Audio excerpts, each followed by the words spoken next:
What do you think about when I say plan ahead? Definitely planning a project and also thinking of ways to manage the mayhem that is parenthood. I love a good plan, but sometimes it's hard to stay ahead of a moving target, I think. Yes, today we have a special guest talking about planning ahead. Joining us is attorney Gabrielle Lawrence. She's a master planner in her personal life and an estate planning attorney professionally. Today, we get the privilege of talking with her about how she approaches planning ahead day and night. The Speakeasy Podcast, honest conversations about leadership and sanity in the creative industry. I'm Karen Steffel. And I'm Jen Estel. Managing creativity in business, we probably have an opinion on that. No prohibitions. Clearly, we have cocktails. This time, it's a mocktail called Buenos Dias. And this is a really good drink. And I've noticed a trend that we're doing mocktails when we have guests. Is that so that we sound more coherent? No, I think all of our guests are more reasonable than we are. Fair enough. That's fair enough. But yes, this is the most refreshing coffee drink I've had in my life, I think. It's really, really good. There's some mango in here and some cilantro, and it's a cold drink over ice, and it has a little bit of cilantro on top, so it's just delicious, which I know we say often, but it's so refreshing, and you could put booze in here if you chose to. So Gabrielle, have you had a sip of your drink? Do you like it? I have. It's wonderful. It is, you're right, Jen, it's so refreshing. It just tastes like kind of a fruit salad with a little coffee glaze on it. Which every mom needs once in a while. That's true. Thank you for joining us today. My pleasure. I feel like maybe every mom, when somebody says fruit salad, a mom's supposed to go, yummy, Yum, yummy. So, real sorry about that. Oh. So the thing that I'm really excited about for having you on podcast is not only the expertise that you bring, but I find you everything about planning and organization and that all the pieces matter to go in the right order. That's just kind of who you are as a person as I've gotten to know you. Do you want to introduce yourself a little bit? I would love to. That is definitely who I am. So I work for a firm based out of Southfield. However, my practice is based in Okemos. And I do specialize in business, probate, and estate planning, with about 90% of my practice being estate planning. When I talk about estate planning, what I mean primarily is powers of attorney, wills, and trusts, and that is generally what I'm putting in place for my clients. And my clients come to me because they want to, for the most part, proactively approach a situation that they know is going to happen to them at some point. Mm-hmm. At some point, we're all going to pass away. Somebody in our family is going to pass away, and we're going to have to deal with their estate. I love my job because I don't have to go to court. I don't deal with people who are in crisis. And my firm is kind of structured around being the anti-law firm, so to speak. We don't have to charge people an arm and a leg because they're coming to us saying, oh my gosh, I have this immediate crisis. I have to go to court and I will pay whatever it takes. Right. I'm helping my clients in a calm manner. We're talking about their issues, we're talking about their family, we're talking about what their desired outcome is, and I help them get there. Yeah. I have a son who just turned 1. I have a husband who also has his own busy career. I have a dog. I have a house. I have a mortgage. I have these other kind of normal things going on in my life. I also have a pretty demanding career. I also serve on the Lansing School District Board of Education, and I write a restaurant review column. So it really becomes important for me to schedule my time and make sure that all of my responsibilities are met. So not only do I help my clients plan ahead, but really my whole life is one big schedule. And one big plan. And I like it that way. It's one big plan, right? Yeah, it sounds like if you weren't planning ahead, you would never get all of those things accomplished. Yep, pretty much. And really planning ahead has become kind of the secret to success in our house. That's pretty fair. And are you the holder of all of the plans, or is that really a shared task? Do you carry the map with you at all times, or is that a shared task? I have encouraged my husband to develop a calendar. We do not share a calendar because I actually like to have a paper calendar, and he prefers to use the Google Calendar on his phone. However, about once a week, we sit down and have a debrief, and I say, these are all the things on my calendar. These are the things that need to be on your calendar as well. Most of the time, I'm the person making the dentist appointments, the doctor's appointments, scheduling different things that need to happen around the house. He has taken up some of that mantle, especially because I travel for work, so I'm gone about a week out of every month. So with the baby, it's incumbent upon him to be on top of scheduling some things as well. But for the most part, it's me. I kind of fall naturally into that role.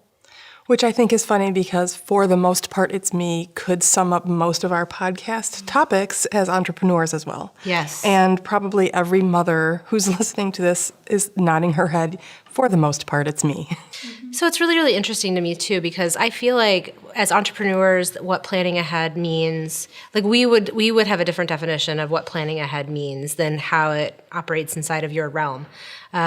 We operate in a realm where certainly we have a business plan, we have a marketing plan, but then there's the I'm not really sure what's happening for dinner sometimes, or because it's a moving target, because I subscribe to the, I make at least a menu for the week. But sometimes things change, and so it's funny to think about how differently we relate to what planning ahead means, because we certainly could have forecasts for the quarter or the year, but really, what's next week? It's a very interesting juxtaposition. Well, and I'll be honest, there are some days when planning ahead for me means what's happening in 3 hours. But with my children being older, I don't have control over the schedule, so I don't even know until the day before sometimes who's going to be home for dinner. So the idea of planning ahead for a menu for the week seems really glamorous, and I have yet to attain that glamour, that's for sure. But as an entrepreneur, you have to not only plan for today and tomorrow, but next week and next year, and what will the schedule look like, where will the invoicing come from? There's just so many parts of it that we have to do whether we want to or not. And so I think that's an interesting alignment between how you think and how we have to live sometimes. Well, I think too, and I want to ask, I have some burning questions for you, but I think too, creatives do not normally wear a badge that says I'm super organized. And so, weird. Yeah. So planning ahead inside of our organizations feels very different, because where I feel like I'm a very organized creative, my measuring stick for what planning ahead and being organized is may be a very different metric than what maybe Gabrielle's using. I think that's a great point, and I think I don't consider myself to be a creative person at all. And I'm very vocal about that, and I'm constantly telling the marketing people at my firm that I'm not creative. I can't come up with new ideas, but I can finish the task at hand. I think creative people and attorneys really are somewhat of a yin and a yang. Attorneys need someone to creatively help them come up with different ways to market them, their skills, and to market themselves, and to appeal to different clients, and to maybe even approach legal problems in a different way. Creative people, small business owners, creative industries need attorneys to help them set up LLCs, set up business organizations, set up wills and trusts.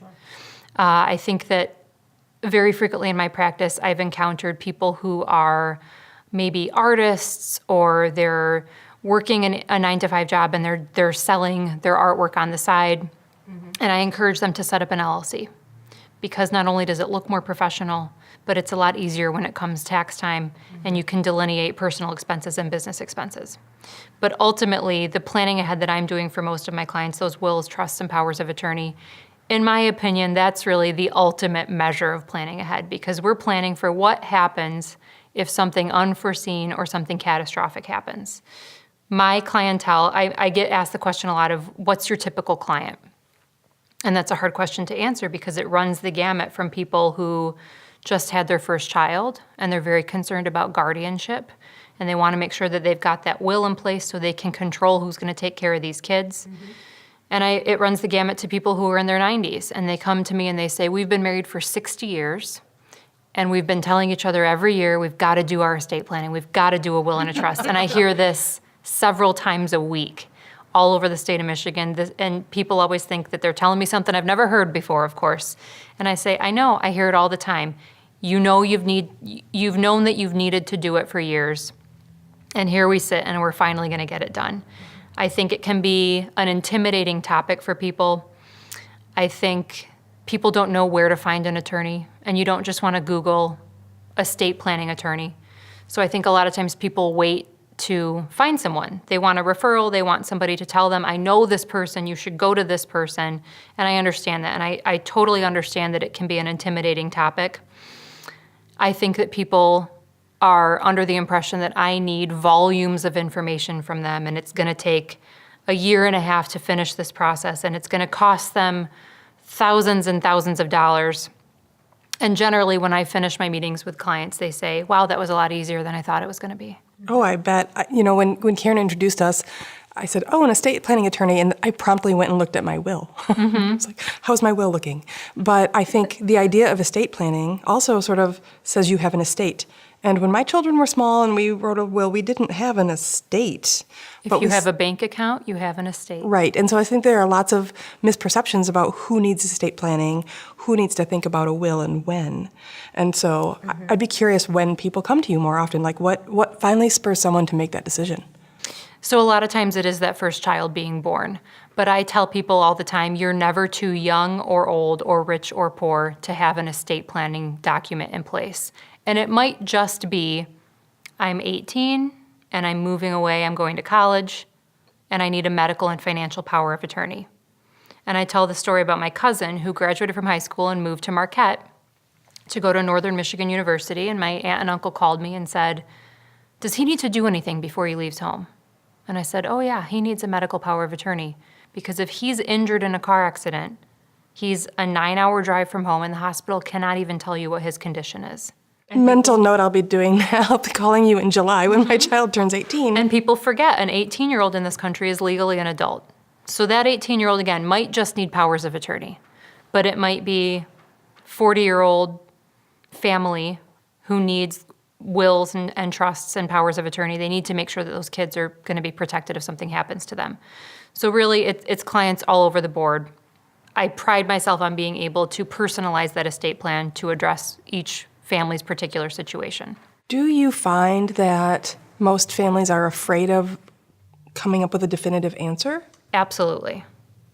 I also find that I have to ask questions that are pretty nosy. And I always tell people I'm not trying to be nosy, but I have to know this stuff in order to guide you properly. Yesterday I was meeting with a client of mine who's a minister. And she came in and I said, how are you? How's your day? And she said, one of my parishioners died today, unexpectedly. She was in her 70s and she had pneumonia. She passed away. And my client says to me, you and I get a window into people's lives that most people don't ever get. That's true. Mm-hmm. Absolutely true. And I'm sitting down and asking people, how much money do you make? What are your kids like? Do they get along with each other? Does anybody have a substance abuse issue? Do your 2 daughters want to kill each other? All these questions that generally when you meet somebody, you're not telling them all this stuff 10 minutes after the introduction. Right. And I try to be very mindful of that. I try to really safeguard that relationship. I also try to not be intimidating. I never wear a suit to work, and that's one of the reasons. I don't want people to sit down and think this is another typical attorney. She's going to bill me an arm and a leg. She's not going to have any personality. So I try to be mindful of that. I try to always share a little kernel about myself. So maybe it's, oh, the baby was up last night, so please excuse the bags under my eyes today.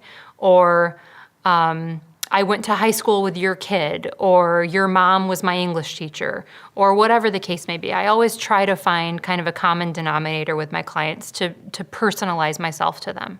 Because you are a very interesting person. I mean, you are a human, and gosh, you have gobs of personality. Oh, thank you. I want to know how, after practicing for a number of years, how becoming a mother has changed the way that the lens with which you view what you do for a living, but also how you counsel. Has it changed? It has definitely changed. It's really, of course, changed everything in my life, as I'm sure anybody who just had their first child would tell you.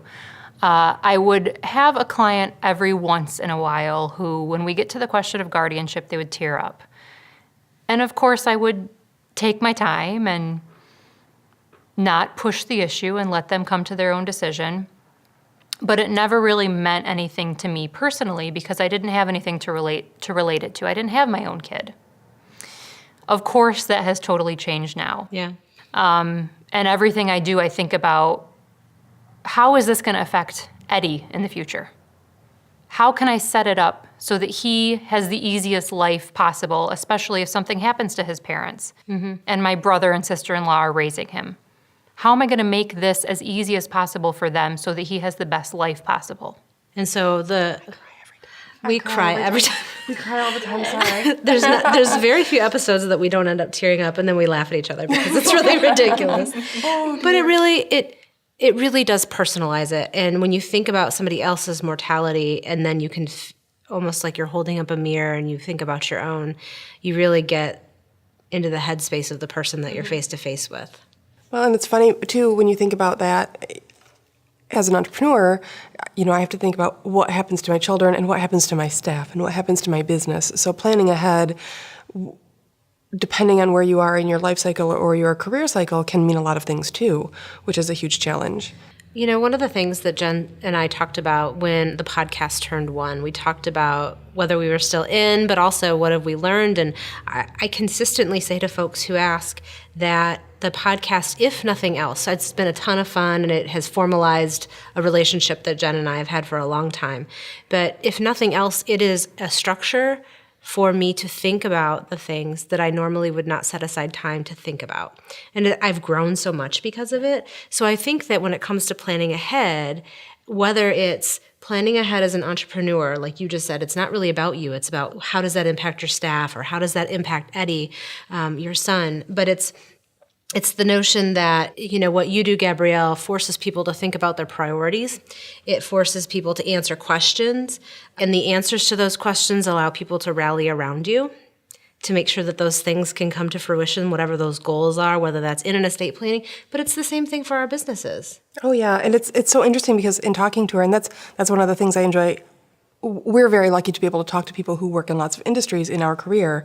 But, you're sitting here outlining all of these scenarios, and in my head I'm making this mental note like, oh, I have to do this before my son goes to college, and this is the next thing I need to check on. So it's really good to hear that perspective and be reminded that there are things that it wouldn't have even occurred to me to plan for. And so now I have to get busy. I've got some work to do, clearly. And I tell people constantly, you are not doing estate planning for yourself. You will never see the benefit of your trust. It's not for you, it's for your kids. Yeah, absolutely. And I think for me, the bottom line is, whether we're talking about estate planning, that kind of planning ahead, or whether we're talking about business plans or our marketing plans or, sales projections or goals, it's know what your end game is. It's not about today really, but you're throwing your view way down the road, whatever that term is, and just know what your end game is and back up from there. That's project management, that's estate planning, that's trying to get your kid off to college in half a year. Yeah, we'll see. No, I'm just kidding. I'm kidding. Yeah, it's all of those things. And that's where this concept of thinking through scenarios is so important. What happens if you do X? What happens if both you and your spouse pass away at the same time? What happens if your children are still minors? What if one of them is an adult and the rest are minors? So the number of variables you have to, and I'm looking at it through my lens with my age, but the number of variables you have to think through to get this done seems like a lot. You're absolutely right. It is a lot, and I frequently get feedback from clients that, oh, you're asking me to come up with answers to questions that I didn't know existed. Yeah, that's my job. That's why you came to an attorney who specializes in estate planning, because I'm a one-trick pony. This is all I know how to do, and I'm going to make sure that you have the best plan possible with every contingency accounted for. I would call that an expert, actually. Yeah. It's a lot nicer than one-trick pony, I guess. One-trick pony, I think, minimizes your expertise just a touch.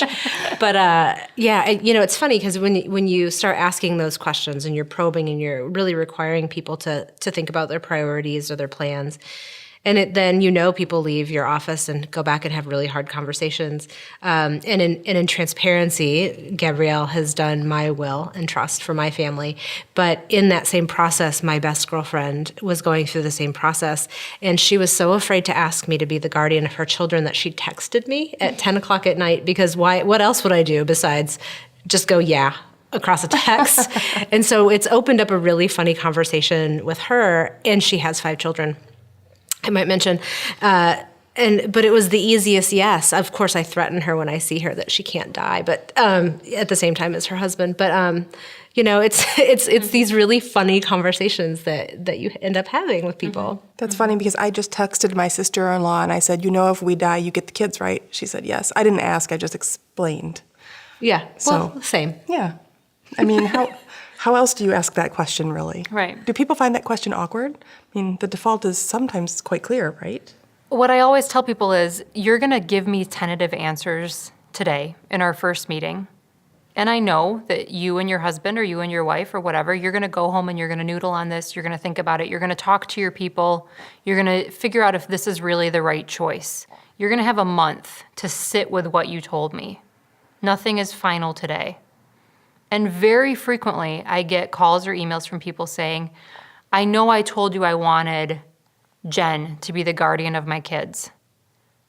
And I woke up and I thought, oh my God, why did I tell you that? Karen has to be the guardian of my kids. Clearly. And it happens all the time. And You I get really, all the kids, Karen. All the kids. I encourage people to tell me something tentatively because they know they have to commit or they have to change their mind.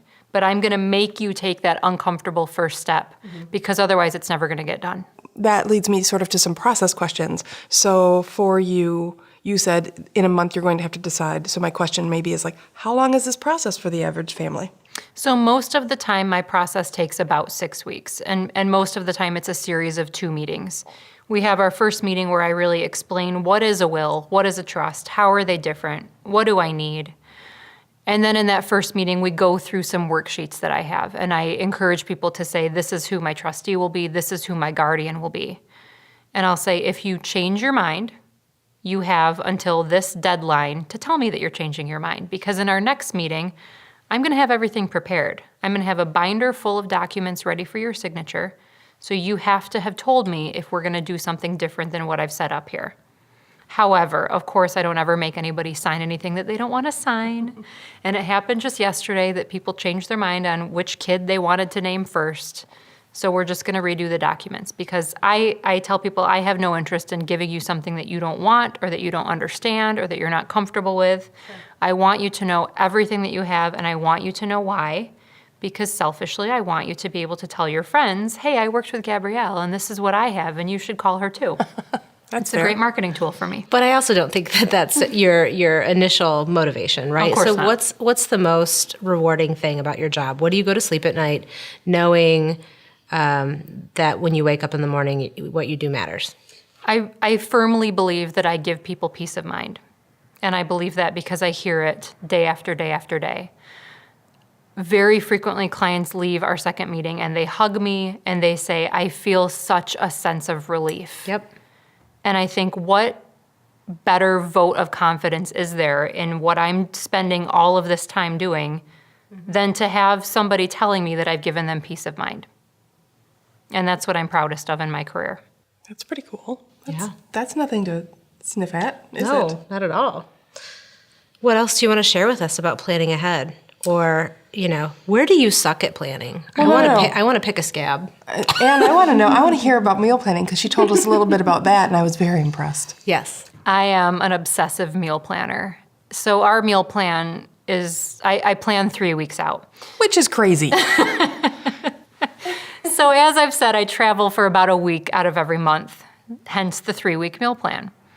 I try to really, I get pretty crazy with it, and I consider how much red meat is on this meal plan, how many times are we having fish, is the shrimp on sale at Costco, because if it is, I'm stocking up because I love Costco shrimp. How many times can I coerce my husband into eating a vegetarian meal this week? And how many times can I do it without him noticing that it's a vegetarian meal?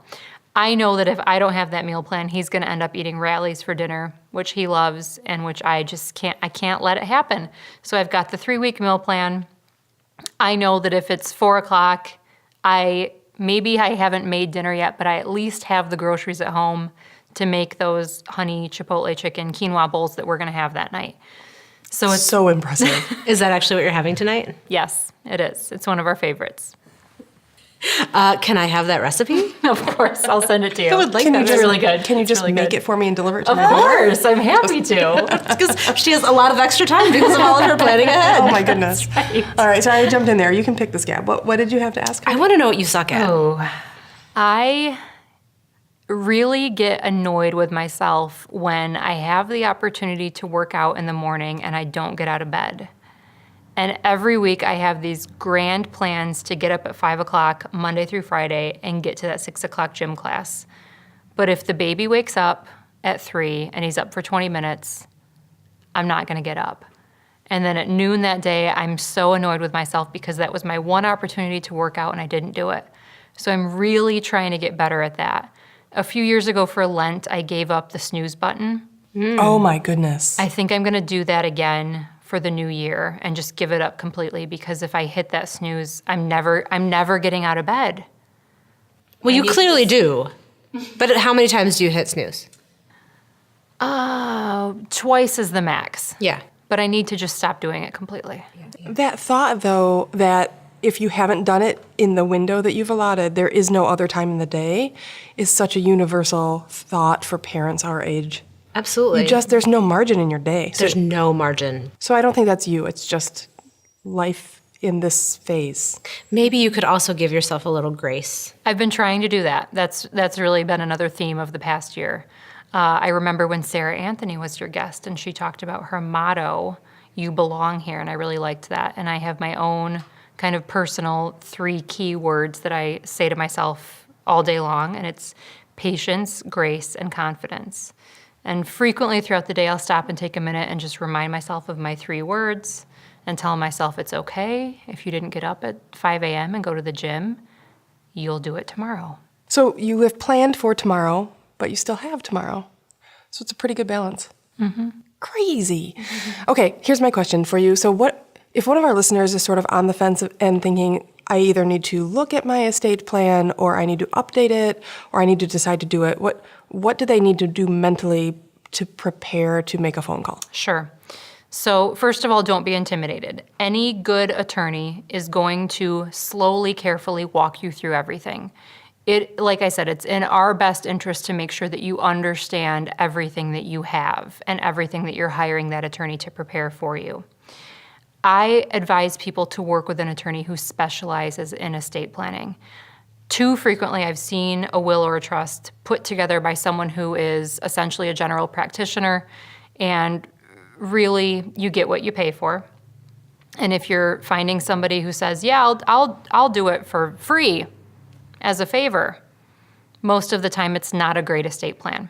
We've talked about free work in our industry too, so I can understand that. You do get what you pay for, and you should pay for expertise, but it doesn't have to come at the price of an arm and a leg. Absolutely not. And I think people are generally pretty surprised when they learn how much it actually does cost, because it's a lot cheaper than probate. I'll tell you that. It's a lot easier and cheaper for your family if you take care of things on the front end.